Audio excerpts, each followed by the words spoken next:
2 दिन पहले बाबा के ब्रह्मज्ञान में आपने एक वीडियो देखा था जिसमें एक महिला टीवी सीरियल रामायण में भगवान राम का किरदार करने वाले अरुण गोविल को एयरपोर्ट पर देखकर नतमस्तक हो गई थी। और आज जब आदिपुरुष फिल्म का टीजर आया है तो जनता सोच रही है कि रावण आंखों में सुरमा कब से लगाने लगा, हनुमान जी चमड़े का पट्टा कब से पहनने लगे, लक्ष्मण जी बालों में पोनी टेल कब से बांधने लगे और भगवान राम के 6 पैक एब्स तो आ गए, लेकिन वो सर्वव्यापी मुस्कान कहाँ गायब हो गई। हे मनुष्य, बाबा के दरबार में आओ तो घंटी बजा के आना। हेलो और नमस्कार मित्रों।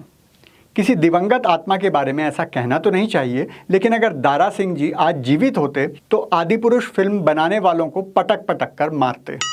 हनुमान जी के जिस किरदार को उन्होंने हमारी पीढ़ी के मानस में अमर कर दिया, आदिपुरुष फिल्म में उस किरदार के चेहरे पर ना तो भक्ति नजर आती है और ना दारा सिंह जी वाली वो मासूमियत जो उन्हें पहलवानी वाला शरीर होते हुए भी भयानक नहीं क्यूट बनाती थी। और वही शिकायत हमें भगवान राम के चित्रण में देखने को मिलती है।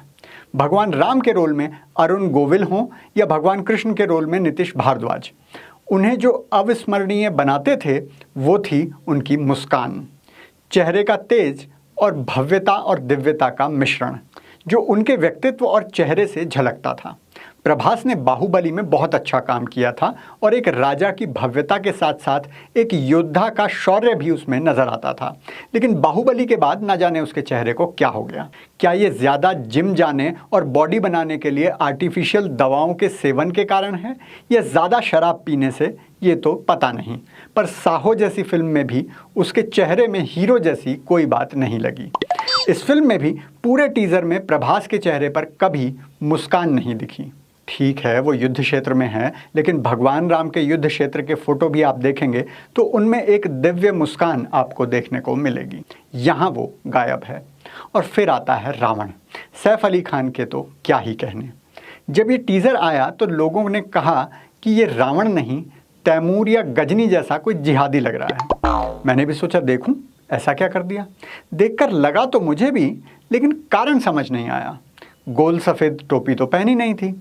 ध्यान से देखा तो आंखों में किसी मौलाना की तरह सुरमा लगा हुआ था। दाढ़ी जिस तरह बढ़ी हुई थी और मूंछ पतली सी लगाई हुई थी तो इंग्लैंड टीम के शांति दूत मोइन अली या राशिद खान जैसा रावण नजर आ रहा था। जहां लंकेश के बाल बड़े हुए रहते थे, इनके किसी टिकटॉकिये की तरह आर्मी कट बाल कटवा कर उस पर स्पाइक करवाए हुए हैं। श्रीलंका में रहने वाला रावण इतना गोरा दिखाया गया है और पुष्पक विमान की जगह एक चमगादड़ पर उड़ते हुए दिखाया है। शायद फिल्म बनाने वालों को मालूम नहीं कि पुष्पक विमान धनराज कुबेर का वाहन था और धनराज के इतने बुरे दिन तो नहीं आए थे कि उन्हें चमगादड़ को अपना विमान बनाना पड़े। जिस तरह के ग्राफिक्स प्रयोग किए गए हैं, लग रहा है कि कोई कार्टून चैनल चल रहा है। हमारे अविश्वसनीय सूत्र बता रहे हैं कि ये कबाड़ा भी उन्होंने नकल करके ही बनाया है। चमगादड़ वाला दृश्य गेम ऑफ थ्रोन्स के किसी दृश्य से चुराया गया है और राक्षस सेना वाला इस दृश्य से। पीछे का सारा बैकग्राउंड नकली है। सब जगह अंधेरा ही अंधेरा दिखाया हुआ है। कहीं सूरज की एक किरण तक पूरे टीजर में दिखाई नहीं देती। एक सीन किसी वानर का दिखाया है, उसे पूरा का पूरा टेम्पल रन नाम के गेम से चुराया हुआ बताया जा रहा है। ये एक फोटो किसी ने बनाया है जिसमें दूरदर्शन वाली रामायण और आदिपुरुष का अंतर देखने को मिलता है।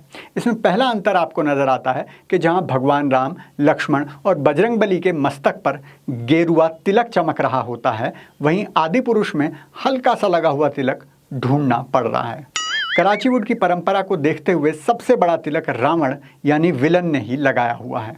दूसरे, आदिपुरुष में सब अंधकारमय सा लगता है, जबकि महाभारत में अंधेरा भी हो तो भगवान राम के मुख पर उजाला रहता है।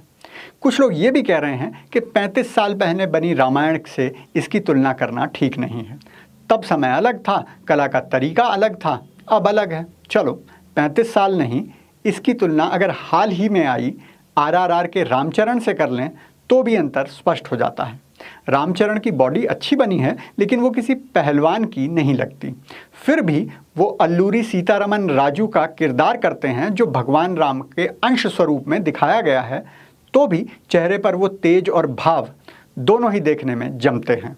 और तभी ध्यान में आती है सबसे बड़ी चीज़ जो यहाँ खल रही थी, भगवा। जी हाँ, भगवान राम और लक्ष्मण जब वन में गए थे तो संन्यास परंपरा से उन्होंने भगवा वस्त्र धारण किए थे, लेकिन यहाँ उनके भगवा अंगवस्त्र गायब हैं। बजरंगबली तो खुद केसरी नंदन थे, लेकिन उनकी वेशभूषा में केसरी भगवा कुछ भी नहीं। अगर भगवा को रामायण से जानबूझकर हटाओगे तो रामायण में रंग कहाँ से भर पाओगे। बाबा का आज का ब्रह्म ज्ञान है आदि पुरुष वालों के नाम। देखो, नाम रख लेने से या कपड़े पहन लेने से कोई राम नहीं हो जाता।